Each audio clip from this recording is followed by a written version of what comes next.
الحمد للہ وکفا والصلاة والسلام علی عبادہ الذین اصطفیٰ خصوصاً علی افضلہم وخاتم النبیین محمد الامین وعلی آلہ وصحبہ اجمعین اما بعد فقد قال اللہ تبارک وتعالی ووصینا الانسان بوالدیہ حسنا وإن جاهداك لتشرك بي ما ليس لك به علم فلا تطعهما إلي مرجعكم فأنبئكم بما كنتم تعملون۔ اب جو لوگ کہ حضور پر ایمان لائے تھے نوجوانوں میں سے، دیکھیے دو طبقے تھے خاص طور پر جن پر جو تشدد ہو رہا تھا سب سے زیادہ تھا۔ سب سے زیادہ تشدد کفار کی طرف سے ہو رہا تھا غلاموں پر۔ ان کے کوئی حقوق تھے ہی نہیں، کوئی ان کے سول رائٹس نہیں تھے، بالکل وہ ملکیت تھے اپنے آقا کی۔ تو جیسے آپ کی بکری ہے، آپ جب چاہیں ذبح کریں گوشت کھا لیں اس کا، اسی طرح آپ آقا ہیں، وہ غلام ہے، وہ آپ کی ملکیت ہے، جب چاہیں اس کا قتل کر دیں، مار دیں، کوئی آپ پر جرم نہیں ہے۔ تو یہ جو اتھارٹی انہیں حاصل تھی انہوں نے بھرپور استعمال کیا۔ غلاموں میں سے، کنیزوں میں سے جو ایمان لے آئے ان پر سخت ترین پرسیکیوشن، سخت ترین ٹارچر سے گزرنا پڑا۔ دوسرا مسئلہ جو تھے باعزت گھرانے جو تھے، اونچے گھرانے، ان کے نوجوانوں کا مسئلہ تھا۔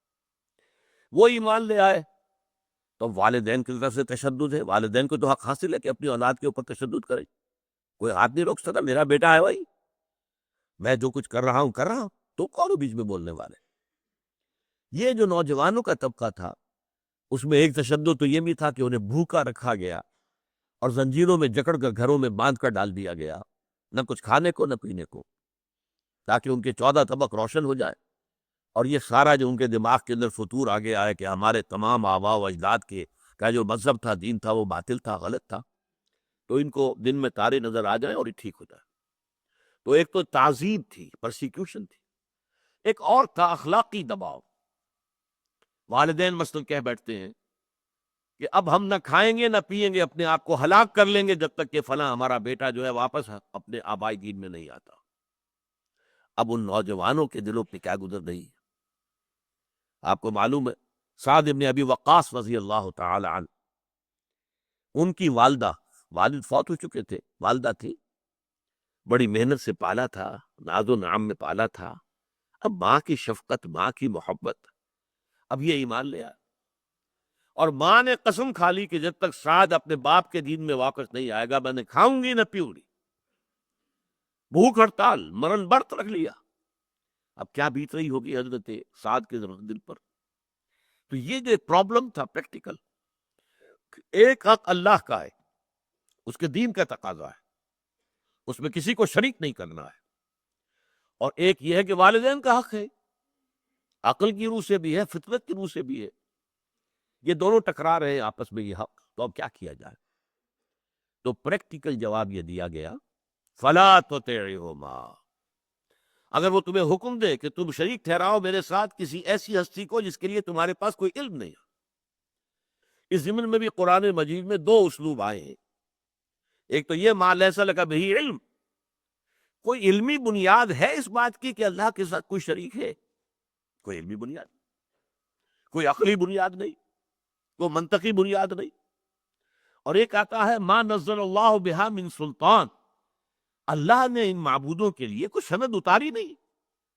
اگر اللہ تعالیٰ قرآن میں فرما دیتا کہ یہ جو دیویاں ہیں یہ بھی ہیں کچھ، ہاں ٹھیک ہے، یہ میرے ہاں برگزیدہ ہیں، یہ لات اور عزا اور منات، لہذا ہم مجھے یقیناً اللہ کا حکم ہوتا قرآن میں تو ہم کچھ نہ کچھ ڈنڈوت کرتے ہو کی، کچھ نہ کچھ جو ہے چڑھاوے چڑھاتے، اگر اللہ نے کہا ہوتا۔ جیسے کہ آپ دیکھیں گے جو سلسلہ حوامیم ہے آخر میں آتا ہے 25ویں پارے میں اور 24ویں پارے میں، تو اس میں فرمایا گیا اے نبی کہہ دیجئے ان کان للرحمن ولد فانا اول العابدین، اگر واقعۃ الرحمان کا کوئی بیٹا ہوتا تو سب سے پہلے میں اس کی بندگی کرتا، اگر ہوتا۔ نہیں ہے، کوئی سند نہیں ہے۔ ہاتھوں برہانکم، لاؤ نا کوئی اپنے پاس کتاب، کوئی ہے تمہارے پاس کتاب جس میں لکھا ہوا ہو؟ تو ایک انداز یہ ہے کہ ما نزل اللہ بہا من سلطان، اس کے لیے اللہ نے کوئی سند نہیں اتاری۔ ایک یہ ما لیس لک بہ علم، تمہاری عقل میں، فطرت میں، منطق میں کوئی علمی بنیاد نہیں ہے۔ اگر وہ تم پر دباؤ ڈالے کہ ضرور انہیں میرے ساتھ شریک کرو، فلا تطعہما، کیٹیگوریکل انسٹرکشن ہے، ان کا حکم مت پر۔ لیکن یہاں ذرا خلا ہے جو کہ سورہ لقمان میں جو ہے اس کو پر کیا گیا۔ پھر کیا کرے؟ آیا بالکل قطع تعلق کر لے ماں باپ کے ساتھ؟ نہیں، فرمایا یہ نہیں، وہاں فرمایا فلا تطعہما وصاحبہما فی الدنیا معروفا، پھر بھی ان کے ساتھ دنیا میں بھلے طریقے کے ساتھ گزارا کرو، آخر والدین تو ہے۔ اگر وہ اب غریب ہو گئے ہیں، بڑھاپے کو پہنچ گئے ہیں، اما یبلغن عندک الکبر احدہما او کلاہما فلا تقل لہما اف، چاہے وہ کافر ہے، مشرک ہے، کچھ بھی ہے، ایک بات میں تو ان کی کہنا نہیں ماننا، شرک نہیں کرنا ہے، توحید پر ڈٹے رہنا ہے۔ اور شرک کو اور توحید کو محدود معنی میں نہ لیجئے، شرک یہ بھی ہے کہ حکومت جو ہے وہ اللہ کے سوا کسی اور کی ہے، یہ سیاسی شرک ہے۔ آج جو ہے ڈیموکریسی، یہ بہت بڑی بدترین شرک ہے۔ We are sovereign, sovereignty of the people, شرک بدترین۔ ساورن صرف ایک ہے، سروری زیبا فقط اس ذات بے ہمتا کو ہے، حکمراں ہے ایک وہی، باقی بتانے حاضری۔ تو یہ شرک جو ہے اس کو صرف اس معنی میں نہ سمجھیے، اس کو پورے وسیع تصور میں لیجیے۔ اسی طریقے سے اب اللہ کا حق یہ ہے کہ اللہ کے دین کا بول بالا کرو، اس کے لیے جد و جہد کرو، قربانیاں دو۔ والدین کہتے مت کرو، یہاں بھی ان کا کہنا نہیں مانا جائے گا۔ والدین کہتے نماز مت پڑھو، نہیں، کہنا نہیں مانا جائے گا، نماز پڑھنی ہے، یہ فرض ہے اللہ کی طرف سے، یہ تو در حقیقت اللہ کے حقوق ہے۔ اللہ کے حقوق پر اگر والدین ڈاکہ ڈالتے رہے تو آپ کہنا مت مانیے۔ ہاں یہ کہ ویسے ان کے ساتھ اس نے سلوک، ان پر خرچ کرنا، اور اگر کہنا بھی ہے کہ ابا جان یہ کام میں نہیں کر سکتا، لجاجت سے کہنا، ابا جان یہ اس معاملے میں آپ کی بات نہیں مان سکتا، امی جی میں نہیں مان سکتا آپ کی بات، اللہ کا حکم ہے، اقامت دین کی جد و جہد مجھ پر فرض ہے، اور مجھے اللہ کے یہاں جا کے جواب دہی کرنی ہے اس کی، لہذا اس معاملے میں تو میں آپ کی بات نہیں مان سکتا۔ لیکن اس میں بھی انداز لجاجت کا ہو، تواضع کا ہو، سینہ تان کر نہ کہا جائے جاؤ دفعہ ہو جاؤ، میں نے تو کرنا ہی کرنا ہے سب کچھ، نہیں، یہ نہیں۔ وہاں تو فرمایا گیا ہے ولا فلا تقل لهما اف ولا تنهرهما، ان کو جھڑکو مت، اف تک نہ کہو۔ یہ پہلو اپنی جگہ پر ہے، یہ سورہ لقمان میں ہم پڑھ چکے ہیں، یہاں اس کی وضاحت میں ہی ہے۔ فلا تطعهما الی مرجعکم فانبئکم بما کنتم تعملون، تو میری ہی طرف، میرے ہی پاس تم سب کو لوٹ کر آنا ہے، اور میں پھر جتلا دوں گا ہر ایک پر کہ وہ کیا کرتا رہا۔ کسی باپ نے کیا اپنے حدود سے تجاوز کیا، کسی ماں نے کیا اپنے حقوق سے بڑھ کر مطالبہ کیا، اور کسی مومن بندے نے، نوجوان نے اگر اس کے بعد جو ہے والدین کے ساتھ ہاسٹائل سلوک اختیار کر دیا، وہ بھی اللہ کے یہاں پکڑا جائے گا۔ کہنا ان کا نہیں ماننا اس میں، لیکن ان کا ادب اور ان کی دیکھ بھال، ان پر خرچ کرنا، ان کی خدمت کرنا، یہ پھر بھی لازم رہے گا۔ اب اس کے بعد چونکہ اس میں حکم آیا بہت سخت، والدین کی نافرمانی کا حکم دیا جا رہا ہے، مت مان، کیونکہ وہ حقوق اللہ پر ڈاکہ مار رہے، ان کے حقوق اپنی جگہ رہیں گے، لیکن اس معاملے میں کہ جہاں اللہ تعالیٰ کے حقوق جو ہیں ان کے اوپر آنچ آ رہی ہو، ان کا کہنا نہیں ماننا ہے۔ اب اس میں بھی ایک اور دل جوئی کی آیت آ گئی، جب تم کٹ رہے ہو اپنے والدین سے، بھائیوں سے کٹ گئے، بہنوں سے کٹ گئے، کتنے ہیں جو بیویوں سے کٹ گئے، بیویاں کافر رہیں، مشرک رہیں، نکاح ختم ہو گیا۔ یہ سارا جو ہے، یہی تو سب سے بڑا جو ہے چارج لگایا تھا ابو جہل نے میدان بدر میں ایک رات پہلے، جبکہ حضور نے بھی طویل ترین سجدہ کیا تھا، وہ جو گھاس پھوس کی ایک جھوپڑی بنا دی گئی تھی، اور وہاں حضرت ابو بکر تلوار لے کر کھڑے ہوئے تھے پہرے دار کی حیثیت سے، بڑا طویل سجدہ کیا تھا اور بڑی دعا کی تھی۔ اس وقت ابو جہل بھی دعا کر رہا تھا، اللہم، اے اللہ، اقطعنا للرحم فاقضہ اليوم، جس نے ہمارے رحمی رشتے کاٹ دیے، اے اللہ کل کو اس کو رسوا کر دیجیے۔ سب سے بڑا چارج یہ تھا۔ ظاہر بات ہے، آپ کو معلوم ہے انگریزی کی کہاوت، a house divided amongst itself can't stand, تو ان کی جو قوت تھی وہ تو اسی میں تھی، پورا قریش کا قبیلہ ایک مٹھی ہے، ایک مٹھی بند مٹھی ہے۔ اب کیا ہو گیا؟ وہ تقسیم ہو گیا، بھائی بھائی سے جدا ہو گیا، باپ بیٹے سے جدا ہو گیا، بیٹا باپ سے جدا ہو گیا۔ عتبہ کا بیٹا حضرت حذیفہ رضی اللہ تعالیٰ عنہ وہ چھوڑ کر چلا گیا، گھر چھوڑ کر چلا گیا، عتبہ کا بیٹا۔ تو یہ ساری چیزیں آپ سوچئے۔ اسی طریقے سے ام حبیبہ وہ ایمان لے آئی، ان کا شوہر بھی ایمان لے آیا، ابو سفیان کی بیٹی۔ اس اعتبار سے ہی تو گھر کٹ رہے ہیں نا۔ بلکہ یہ الفاظ حضرت عیسیٰ علیہ السلام کے بھی آئے ہیں۔ یہ نہ سمجھو کہ میں امن قائم کرنے آیا، میں تو گھر گھر میں فساد ڈالنے کے لیے آیا ہوں۔ کیوں؟ جو مجھ پر ایمان لے آئے گا اور جو ایمان نہیں لائے گا وہ ایک دوسرے سے خلاف ہو گئے، ایک دوسرے کے مد مقابل ہو گئے۔ عزت علی الکافرین، کافروں پر سخت ترین، رحماء بینہم اشداء علی الکفار، کفار کے مقابلے میں شدید ترین، آپس میں بہت ہی رحم دل۔ مسلمان کے ساتھ رحم دل ہوگا، ہو حلقہ یاراں تو بریشم کی طرح نرم، اور رزم حق و باطل ہو تو فولاد ہے مومن۔ تو اب یہاں جو دلجوئی کی آیت آ رہی ہے، والذین آمنوا وعملوا الصالحات لندخلنہم فی الصالحین، اور جو لوگ ایمان لائے اور جنہوں نے ایک عمل کیے، یعنی جو ایمان لے آئے محمد پر صلی اللہ علیہ وسلم، حزب اللہ میں شامل ہو گئے۔ اب ان کا رشتے ٹوٹ گئے ہیں حزب الشیطان سے، چاہے وہ باپ ہو، وَلَوْ كَانَ آبَاؤُهُمْ أَوْ إِخْوَانَهُمْ أَوْ أَزْوَاجَهُمْ أَوْ عَشِيرَتَهُمْ، کوئی بھی ہو، تو ان سے رشتے کٹ گئے۔ اب ان کی دلجوئی کے لیے کیا فرمایا؟ دیکھو تم کٹے ہی کٹے نہیں ہو، تم جڑے بھی تو ہو نا۔ تم آ کر محمد کے ساتھ جڑ گئے صلی اللہ علیہ وسلم، محمد کے ساتھیوں کے ساتھ جڑ گئے۔ تمہارے مابین وہ محبت جو تمہارے دو حقیقی بھائیوں میں نہیں ہوگی، وہ محمد پر ایمان لانے والوں کے درمیان اتنی شدید محبت ہے۔ تو کٹ تو گئے ہو ایک طرف سے، لیکن یہ سمجھو کہ تم جڑ بھی گئے ہو، اور جن سے جڑے ہو وہ بہت اعلیٰ اور افضل ہیں ان سے کہ جن سے تمہیں کٹنا پڑا ہے۔ اس کے لیے اولئک مع الذین انعم اللہ علیہم من النبیین والصدیقین والشہداء والصالحین وحسن اولئک رفیقا۔ دیکھو تم اگر کٹے ہو ماں باپ سے، بھائی سے، بہن سے، بیوی سے کٹ گئے ہو، کوئی پرواہ نہیں، تمہیں میت حاصل ہو گئی ہے کن کی؟ وہ جو منعم علیہم ہے، جن پر اللہ کا انعام ہوا ہے، تو انبیاء کرام، صدیقین کرام اور شہداء عظام اور بہت صالح مومن جو ہے، صالح مومن، تم ان کے ساتھ جڑ گئے ہو، ان کے ساتھ تمہارا رشتہ قائم ہو گیا ہے۔ تمہاری اخوت دینی، انما المومنون اخوۃ فاصلحوا بین اخویکم، یہ سورہ حجرات میں آپ پڑھ چکے ہیں۔ مومن تو آپس میں بھائی بھائی ہے، اور کیسے کوئی بھائی بھائی بنائے ہیں آپ کو معلوم ہے، تاریخ انسانی میں اس کی مثال نہیں مل سکتی کہ ایک مہاجر اور ایک انصاری دونوں کو بھائی بنا دیا۔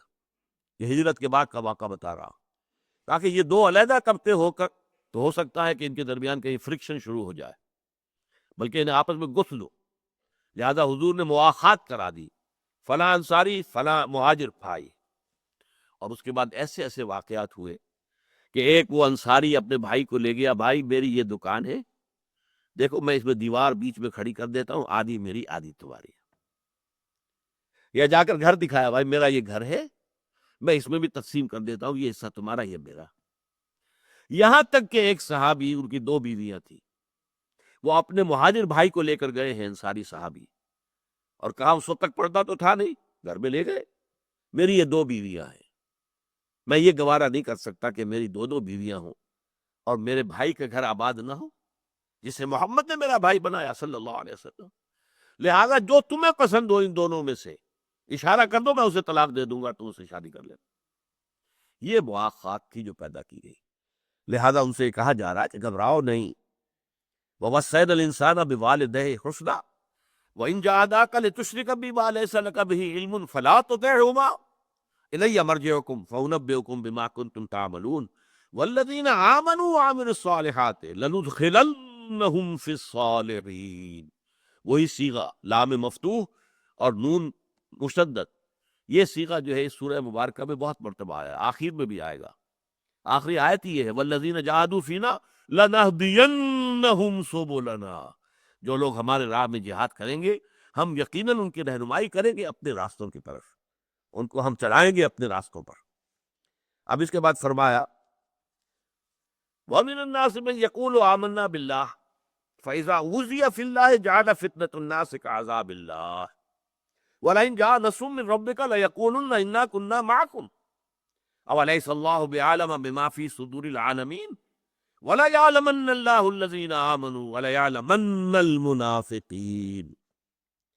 لوگوں میں سے کچھ ایسے بھی ہیں جو کہہ تو دیتے ہیں کہ ہم اللہ پر ایمان لے آئے، وَمِنَ النَّاسِ، لوگوں میں کچھ ایسے ہیں مَن یقولو، جو کہتے ہیں یہ آمنا باللہ، ہم اللہ پر ایمان لے آئے، فَإِذَا أُوذِیَ فِی اللَّہ، جب انہیں ایذا پہنچائی جاتی ہے اللہ کے راستے میں، ایمان لانے کی وجہ سے تکلیف دی جا رہی ہے، دیکھتے ہوئے انگاروں پہ لٹایا جا رہا ہے اور گردن کے اندر رسی باندھ کر اور مکے کی پتھریلی گلیوں کے اندر گھسیٹا جا رہا ہے، جسم ادھڑ رہا ہے، اور جیسے کہ حضرت سمیہ اور حضرت یاسر کو شہید کر دیا گیا ٹارچر کے بعد، تو وہ ظاہر بات ہے کہ جب ایذا دی جاتی ہے تو پھر ان کا حال کیا ہوتا ہے؟ فَإِذَا أُوذِیَ فِی اللَّہِ جَعَلَ فِتْنَةَ النَّاسِ كَعَذَابِ اللَّہِ، وہ یہ سمجھ بیٹھتے ہیں جو کہ انسانوں کی طرف سے جو آزمائشیں آ رہی ہیں کہ اللہ کے عذاب کی طرح اس کو سمجھ بیٹھتے ہیں، جس طرح اللہ کے عذاب سے ڈرنا چاہیے، بھاگنا چاہیے۔ یعنی اس وقت وہ پھر ان کا ایمان جواب دینے لگتا ہے، ان کی ہمت جواب دینے لگتی ہے، ان کی کمر ہمت جو ہے وہ ٹوٹنے لگتی ہے۔ اب یہ کیفیت مطلوب کیا ہے؟ کھڑے رہو، ہر چے باجا بات جو ہو کوئی پرواہ نہیں، جسم کے لاکھ ٹکڑے کر دیے جائے کوئی پرواہ نہیں، ہونا تو یہ چاہیے، آڑو سے چیر دیا جائے کوئی پرواہ نہیں، ہمارے لوہے کے کندھوں سے، ہمارے ہڈیوں کے اوپر سے اس گوشت کو کھرچ دیا جائے کوئی پرواہ نہیں، لیکن یہ کہ اگر ذرا سی بھی ہمت میں کمی ہے، ذرا سی بھی عزیمت میں کمی ہے، استقلال اور ثبات کے اندر کمی ہے، ذرا سے صبر میں کمی ہے، تو کیا ہوگا؟ آدمی جب ڈر جائے گا، کانپ جائے گا۔ اگرچہ ہمارے ہاں ریکارڈ پر کوئی ایک مثال بھی ایسی نہیں ہے کہ کوئی شخص اس تعذیب کی وجہ سے مرتد ہوا ہو اور دین چھوڑ کر واپس شرک میں چلا گیا ہو، کوئی ایک مثال بھی نہیں۔ ایک مثال جو ملتی ہے، ام حبیبہ کے شوہر جو تھے مسلمان تھے، صاحب ایمان تھے، ہجرت حبشہ کر کے جب حبشہ میں پہنچے ہیں تو شراب کی انہیں بہت زیادہ لت تھی، اور ظاہر بات ہے کہ شراب کی حرمت کا ابھی حکم آیا ہی نہیں تھا، حرام تھی ہی نہیں، لیکن وہاں شراب حاصل کرنے کے لیے انہیں ایسے لوگوں کی محفل اور مجلس کا رکن بننا پڑا، شریک ہونا پڑا کہ جو عیسائی تھے، اور اس کی وجہ سے، شرابی ہونے کی وجہ سے وہ عیسائی ہو گئے، مرتد ہو گئے، اسی لیے ام حبیبہ کا نکاح ختم ہو گیا ان سے۔ اسی لیے حضور نے پیغام بھیجا ہے مدینہ منورہ سے ام حبیبہ کے لیے، چونکہ ابو سفیان کی صاحبزادی ہے، قریش کے ایک بڑے سردار کی بیٹی ہے، تو حضور نے وہاں سے پیغام دیا ہے اپنے لیے شادی کا، اور یہ کہ وہ نکاح پڑھایا ہے خود جو بادشاہ تھے نجاشی رحمت اللہ علیہ، انہیں ہم صحابی تو نہیں کہہ سکتے اس لیے کہ وہ حضور سے ملاقات ثابت نہیں، لیکن یہ کہ تابعین میں تو ہے، صحابہ کی زیارت تو انہوں نے ہوئی ہے، انہوں نے اپنے پاس سے جو ہے مہر دیا اور حضور کے ساتھ نکاح کا پڑھا، پھر وہ مدینے میں آ گئی۔ تو یہ ایک آدھ مثال ایسی تو ملتی ہے، لیکن یہ کہ پرسیکیوشن سے یا ٹارچر سے گھبرا کر واپس ہو جانے کی کوئی امن مثال نہیں ہے۔ لیکن قرآن مجید اس کو اس طور سے بیان کر رہا ہے کہ اگر اندر کچھ عزیمت میں کمی ہو رہی ہو، اگر دل جو ہے ذرا سا ڈگمگانے لگے، تو فوراً یہ آیات سامنے آ جائیں کہ اب اس کا نتیجہ کیا نکلے گا اگر میں نے یہاں اس وقت ہمت جو ہے اس کا چھوڑ دی، اور میں اگر کسی طرح بھی اگر اس تشدد کی وجہ سے میں نے پیچھے قدم اٹھایا تو نتیجہ کیا نکلے گا؟ تو فرمایا وَمِنَ النَّاسِ مَن یقول آمنا باللہ، اور لوگوں میں سے ایسے بھی ہیں جو کہتے ہیں کہ ہم ایمان لائے اللہ پر، فَإِذَا أُوذِیَ فِی اللَّہ، جب اللہ کے راستے میں انہیں ایذا پہنچائی جاتی ہے، تکلیف دی جاتی ہے، جعل فتنة الناس كعذاب اللہ، تو وہ اللہ لوگوں کی طرف سے ڈالی ہوئی آزمائش سے ایسے گھبرا اٹھتے ہیں جیسے اللہ کے عذاب سے گھبرانا چاہیے۔ وَلَئِن جَاءَ نَصْرٌ مِّن رَبِّكَ، اور اے نبی اگر آپ کے رب کی طرف سے مدد آ جائے، آپ کو غلبہ حاصل ہو جائے، آپ کو کوئی بڑی فتح حاصل ہو جائے، بہت سا مال غنیمت جو ہے وہ ہاتھ میں آ جائے، لَيَقُولُنَّ إِنَّا كُنَّا مَعَكُمْ، اس وقت وہ کہیں گے کہ ہم بھی تو آپ کے ساتھ تھے۔ دیکھیے یہ ہے وہ بیماری جو پھر مدینے میں جا کر پوری طریقے سے کھل کر سامنے آئی ہے۔ مکی قرآن میں اس کا ذکر جو ہے یا تو یہاں ہے یا سورہ حج میں ہے۔ وَمِنَ النَّاسِ مَن يَعْبُدُ اللَّهَ عَلَىٰ حَرْفٍ، لوگوں میں سے کچھ ایسے بھی ہیں جو اللہ کی بندگی تو کرنا چاہتے ہیں لیکن کنارے کنارے، مجھدھار میں نہیں کودنا چاہتے۔ دریا کے مجھدھار میں کودیں گے ڈوبنے کا اندیشہ ہے، کنارے کنارے جہاں پانی جو ہے وہ کم گہرا ہوتا ہے چل رہے ہیں۔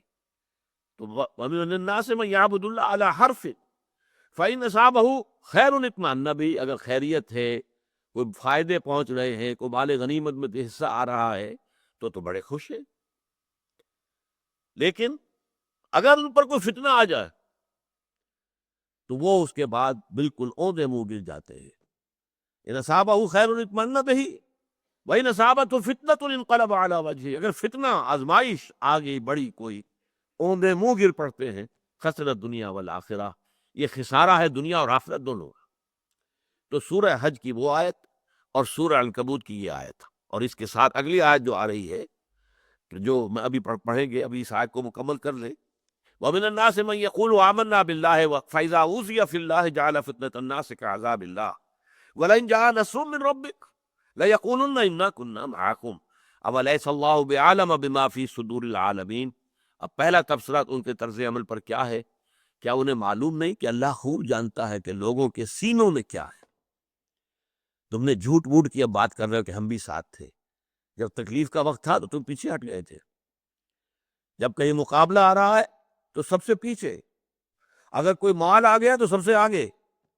یہ بڑی تفصیل سے سورہ آل عمران کے اندر اس کا نقشہ کھینچا گیا، اور سورہ احزاب کے اندر وَلَيَعْلَمَنَّ اللَّهُ الَّذِينَ آمَنُوا وَلَيَعْلَمَنَّ الْمُنَافِقِينَ. اب بات کھل گئی. پہلے آیت آئی تھی وَلَيَعْلَمَنَّ اللَّهُ الَّذِينَ صَدَقُوا وَلَيَعْلَمَنَّ الْكَاذِبِينَ. اللہ ظاہر کر کے رکھ دے گا، کھول کر رکھ دے گا، دودھ کا دودھ پانی کا پانی جدا کر دے گا. اللہ ظاہر کر دے گا کون ہے حقیقت میں سچے اپنے دعوی ایمان میں، اور کون ہیں جھوٹ موٹ کے مدعی ایمان. جو سچے ہیں ان کے لیے لفظ ایمان آیا، اور جو جھوٹ موٹ کے تھے ان کے لیے لفظ منافقین آ گیا. اور یہ واحد مقام ہے مکی قرآن میں. مکی قرآن جو ہے مکی صورتوں پر مشتمل، وہ 2/3 قرآن ہے. نفاق اصل موضوع نہیں ہے، نہ ہی منافقت کا کوئی ہمیں ثبوت ملتا ہے مکے کے دور میں. مکی لوگ جو ہیں بنی اسماعیل، ان میں اور بہت خرابیاں تھیں قریش کے اندر اور سب، لیکن ان کے اندر یہ منافقت نہیں تھی.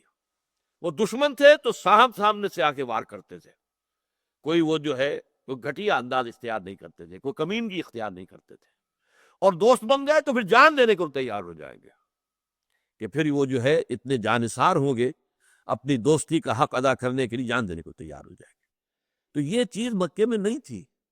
لیکن یہ کہ جڑ کی بات، کہ اگر اہل ایمان پر کوئی آزمائش آئی اور اندر اس کو محسوس ہونے لگے کہ میرا دل تو ڈول رہا ہے، بس ابھی زبان سے اس نے کچھ نہیں کہا، نہ کہیں وہ پیچھے ہٹا ہے ابھی، لیکن اگر یہ دل جو ہے ڈولنے لگا ہے تو یہ در حقیقت جو سمجھ لو کہ یہ اس بیماری کا آغاز ہے جو بیماری کے چل کر منافقت کی شکل اختیار کر لے گی.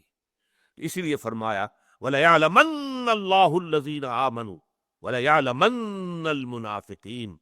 اور ہم تو لازماً ظاہر کر کے رکھیں گے ان کو جو واقعت صاحب ایمان تھے، اور ظاہر کر دیں گے ان کو کہ جو منافق تھے. وَقَالَ الَّذِينَ كَفَرُوا لِلَّذِينَ آمَنُوا اتَّبِعُوا سَبِيلَنَا. اب ایک اور بات جو آتی ہے نوجوانوں پر، ان کے بزرگ کہتے ہیں بیٹے تم کس راستے پر چل گئے ہو؟ ہم نے بہت دیکھا ہے، ہمارے بال سفید ہوئے، دھوپ میں نہیں ہوئے ہیں. طالع عازمہ قسم کے لوگ ہوتے ہیں جو اپنے اقتدار کے لیے بھاگ دوڑ کرتے ہیں، اور کچھ مخلص نوجوان ان کے ساتھ لگ کر ان کی زندگیاں برباد ہو جاتی. تم کہاں چلے گئے ہو؟ کس راستے پر پڑ گئے ہو؟ کن مصیبتوں کو تم نے دعوت دے دی؟ دیکھو، اگر تم سمجھتے ہو کہ اگر تم نے محمد کا ساتھ نہ دیا تو کوئی بڑا گناہ ہو جائے گا، اللہ کے ہاں تم پکڑے جاؤ گے، تو لو ہم کہتے ہیں کہ اس گناہ کا بوجھ ہم اٹھا لیں گے، تمہاری طرف سے ہم سارا بوجھ لے لیں گے، لیکن تم ہمارے اوپر اعتماد کرتے ہوئے محمد کا ساتھ چھوڑ دو صلی اللہ علیہ وسلم. یہ ہے بہت ہی ایک یوں سبھی اپنائیت، بہی خواہی، خیر خواہی کے انداز میں مشورے دینا، جس کو کہا ہے فیض نے چھوٹی نہیں اپنوں سے کوئی طرز ملامت. یہ ہوتی اپنائیت کے اندر، بھئی اپنی زندگی کے بارے میں سوچو، کیریئر کے بارے میں سوچو. تم اپنا کیریئر برباد کر رہے ہیں، مستقبل کے بارے میں سوچو. تمہارے بچے ہیں، تمہیں بچیوں کے ہاتھ پیلے کرنے ہوں گے، سوچو صحیح تمہیں کیا ہو گیا. تمہیں نہ اپنے دائیں کی فکر ہے، نہ بائیں کی فکر ہے، نہ مستقبل کی فکر ہے. تو یہ بہت ناصحانہ اور بہت ہی مخلصانہ اور بہت ہی بہی خانہ انداز کے اندر ان کو راہ حق سے ہٹانے کا طریقہ تھا بزرگوں کا. وقال الذین کفروا للذین آمنوا، اور کہا ان لوگوں نے جو کفر پر اڑ گئے ہیں ان کے بارے میں ان سے کہ جنہوں نے ایمان کی روش اختیار کی، اتبعوا سبیلنا، ہمارے راستے پر چلے آؤ، یہ آباء و اجداد کا راستہ تھا اور اس پر چل رہے ہیں، اس سے تم ادھر ادھر مت ہو، اتبعوا سبیلنا، ہمارے راستے کی پیروی کرو، وَلْنَحْمِلْ خَطَايَاكُمْ، ہم اٹھا لیں گے بوجھ تمہاری خطاؤں کا، ہم ذمہ دار، میں تمہیں ضمانت دیتا ہوں، اگر اللہ کی طرف سے پکڑ آئی میں لے لوں گا کہ میں نے اس سے کہا تھا اور اس کو ہٹایا تھا اس راستے سے، وَلْنَحْمِلْ خَطَايَاكُمْ وَمَا هُمْ بِحَامِلِينَ مِنْ خَطَايَاهُمْ مِنْ شَيْءٍ، اور نہیں ہے وہ اٹھانے والے ان کی خطاؤں میں سے کسی بھی بات کا وزن، وہ تو لا تزر وازرۃ وزر اخری، اگر تم نے غلط بات مان لی ہے نوجوانوں تو اس کا عذاب تم پر آئے گا، ان پر نہیں آئے گا، ہاں ان پر اضافی طور پر عذاب آ جائے گا، لیکن تمہارا عذاب وہاں نہیں جائے گا، تمہارا عذاب تو تمہارا اپنا کمایا ہوا ہوگا، لہا ما کسبت وعلیہا ما اکتسبت، جو بھی انسانی جان کماتی ہے خیر تو وہ بھی اسی کے لیے ہے، اور اگر کوئی شر کمایا ہے تو وہ بھی اسی پر ہے۔ تو فرمایا وقال الذين كفروا للذين آمنوا اتبعوا سبيلنا ولنحمل خطاياكم وما هم بحاملين من خطاياهم من شيء، نہیں ہے وہ اٹھانے والے ان کی خطاؤں کے بوجھ میں سے کچھ بھی، انہم لکاذبون، یقیناً وہ جھوٹ بول رہے ہیں، ولا يحملن اثقالهم واثقالا مع اثقالهم، البتہ انہیں اٹھانا پڑے گا، لا يحملن پھر وہی اسلوب ہے تاکیدی، اپنے بوجھ بھی اور اپنے بوجھوں کے ساتھ کچھ اور بوجھ بھی، یعنی ایک تو وہ شخص جو ہے چاہے باپ ہے، تایا ہے، چچا ہے، اس کے اپنے جو بوجھ ہیں گناہوں کی وہ تو اٹھانی ہے، لیکن یہ جو بھتیجے کو یا بیٹے کو بدراہ کرنے کی کوشش کی ہے، گمراہی پر لانے کی کوشش، اس کی وجہ سے ان کے بوجھ میں تو اضافہ ہو رہا ہے، لیکن اگر تم نے ان کی نصیحت مان کر اور ان کو اپنا بہی خواہ اور خیر خواہ سمجھ کر ان کی نصیحت پر عمل کیا تو پھر تمہارا جو بوجھ رہے گا وہ تم ہی پر ہے، تمہارا بوجھ وہ شیئر نہیں کر سکیں گے، البتہ تمہیں گمراہ کرنے کی کوشش کا جو عذاب ہے اس کا وہ اضافہ اپنے حق میں کر رہے ہیں۔ وما هم بعاملین من خطاياهم من شيء انهم لكاذبون وليحملن اثقالهم واثقالا مع اثقالهم، وہ لازماً اٹھائیں گے اپنے بوجھ بھی اور اپنے بوجھوں کے ساتھ مزید بوجھ بھی، وَلَيُسْأَلُنَّ يَوْمَ الْقِيَامَةِ عَمَّا كَانُوا يَفْتَرُونَ، اور ان سے لازماً پوچھا جائے گا، محاسبہ ہوگا قیامت کے دن، جو افترا بازی وہ کر رہے تھے، جھوٹ، ہم آپ کا بوجھ اٹھا لیں گے، ہم ذمہ دار ہیں، تمہارے گناہ میرے سر، تم آؤ میرے راستے پر، یہ سارا کا سارا جھوٹ جو تھا اس کے بارے میں ان سے پوری پوری باز کر لی جائے گی۔ یہ ہے 13 آیات پر مشتمل یہ پہلا رکوع سورہ عنکبوت کا، جن میں سے پہلی آیت جو ہے وہ تو حروف مقطعات پر مشتمل ہے، 12 آیات ہیں، بڑی بیلنسڈ ہے، ان میں اس مصائب اور آزمائشوں میں اہل ایمان کے لیے دلجوئی کا سامان بھی ہے، اور ذرا سی اگر کہیں لغزش پاؤں میں آئی تو اس پر ڈانٹ ڈپٹ کا انداز بھی ہے، تمہارا سارا کیا کرایا ہفت ہو جائے گا، اکارت چلا جائے گا اگر تم اس آزمائش کے مقابلے میں کھڑے نہ رہے۔ اللہ تعالی ہمیں توفیق دے کہ اول تو ہم دین کے جو تقاضے ہیں ان کو سمجھیں اور ادا کریں، اور اگر اس راہ میں کوئی تکلیف آتی ہے تو اس پر صبر کریں، اس سے جھیلیں اور برداشت کریں۔ بارک اللہ لی و لکم فی القرآن العظیم ونفعنی و ایاکم بالآیات والذکر الحکیم۔